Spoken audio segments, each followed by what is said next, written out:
Hey guys, welcome to USL Lifestyle, where you get to live your life differently. I'm your host, Ayasha Roberson. On today's episode, we're going to be talking about my lifestyle. So, I talked to you guys about my healthy lifestyle plan that I implemented, I believe it was back in March. How did I do with that plan? I didn't do too well with it, just being honest.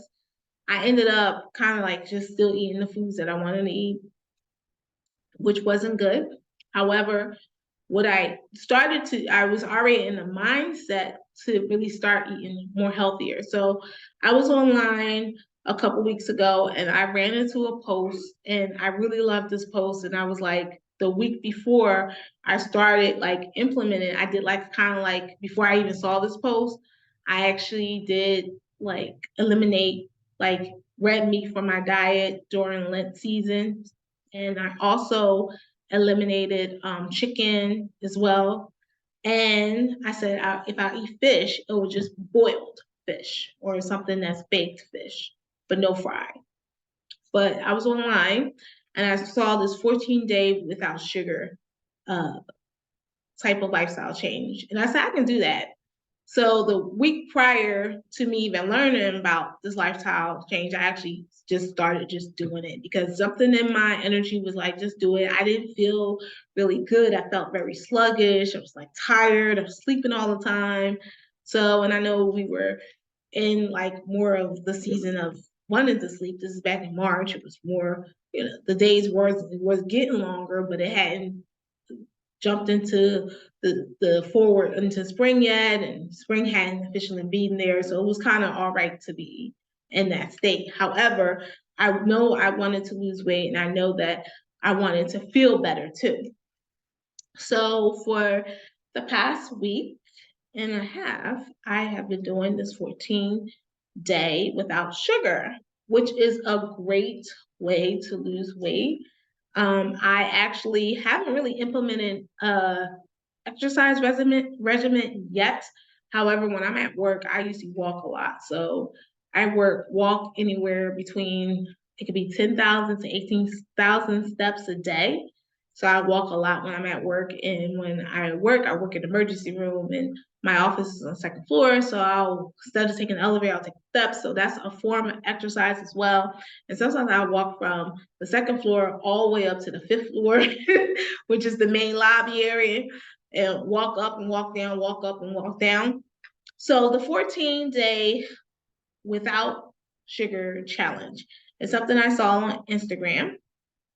It's not something I made up, so I want to make sure I give credit back to who I saw this from. So they are on Instagram as Beauty and Remedy. So it's Beauty and Remedy, and they have a 14-day challenge that you can challenge yourself as well. So it's no burgers, no chips, no ice cream, no fast food, no chocolate, no white bread, no soda, no cake, no donuts, no cookies or candy. I have been tapped out of all of these things as well, so I no longer desire those things because right before I started this 14-day challenge, I was saying that I wanted to stop drinking tea because I love Earl Grey tea. And I put so much sugar in the tea, it's not even funny. I don't even know how many packets of sugar I put in. I just put packets of sugar in. It's probably between 5 or 6. But I noticed with myself, I was drinking too much tea. Like I have what's the thing called again? I'm part of Panera Bread, Sip Club member. Shout out to Panera Bread.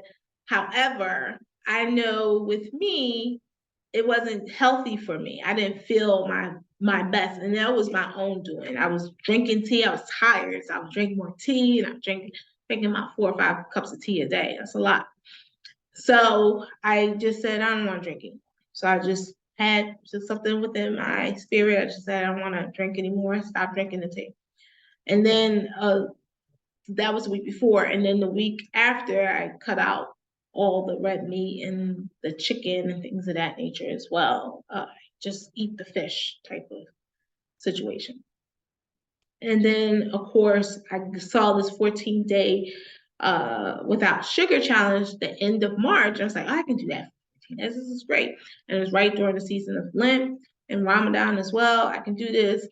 So my lifestyle change for me, it's really taking out all the sugars and things of that nature and replace it with more healthier sugars like, fresh apples and vegetables and nuts and things of that nature. Now, I will recommend and tell you that when you do this, you have to consult with your doctor first, one. And two, when you do any type of challenges, or if you do anything that's different from what your regular regimen is, your body does kind of go into a shock, meaning that your body is addicted to sugars. My body's addicted to sugars. So it kind of goes into shock. And when we start feeling tired and sluggish, our body kind of has to figure out what other things they can use instead of us buying or eating or consuming that sugar in our bodies. Our bodies are figuring out which ways to get ourselves back up from a physical perspective. And that's what I kind of do sometimes. It's like I kind of get my body up to that physical, and I can't always eat something to get it to that level. I can, but it's not practical to always eat something. So you're just going to sometimes feel tired, sometimes on the days that you're supposed to be up and alert, and it happens, and it's okay, and it's all right. So that's one of the symptomologies of doing the 14-day sugar without sugar challenge. The other thing is that you may want to sleep more too, because your body is so addicted to the sugars in your body. You may just want to sleep more. So make sure you get enough rest. Make sure you sleep. Like, I have one self-care day during the week, and I usually sleep that whole entire self-care day, and it helps reiterate my body and rejuvenate it and get it back to a state where I'm functioning and I'm feeling better. So you have to make sure you do that as well. And just drink lots of water. Water is just very good for you. And if you can drink water, it will help you significantly during this challenge or any type of lifestyle change you have as well. And then also too, for the Lent season, I'm actually going to be doing some things for Ramadan.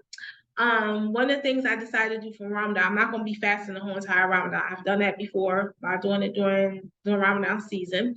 However, I am going to do a fast every Friday.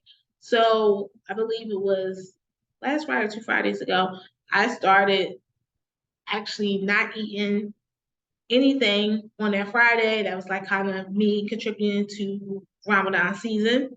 So go without no food, no water, because when we do Ramadan, uh, you don't drink anything either. A lot of people don't know that, but you don't drink anything either. And when I first did Ramadan, took part in it, which was a couple years ago, probably like 4 or 5 years ago, maybe longer. I would get up in early morning and just stuff my face with food. And a lot of times I don't even get up and eat anything. I just wait until 7 o'clock, whenever time the sun goes down. It's after 7. It's like 7, close to 7:30 now. And I just eat afterwards. And I feel fine. So those are the lifestyle changes I'm doing. I actually will have some photos in the next couple of weeks, and I'll let you know how much weight I've lost as well. I'm not quite sure if I have lost weight, but my clothes do feel a little bit more comfortable. They were very tight as well. So I know I have lost weight, and I'm looking forward to implementing a physical workout plan, which is probably going to be something that I want to increase by the week. So I want to maybe start off with like maybe 15, 30 minutes and then increase it to an hour.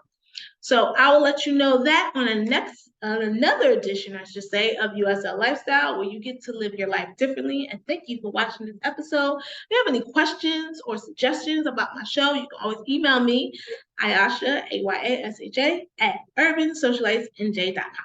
Have a good day, guys, and I look forward to speaking to you guys soon. Bye.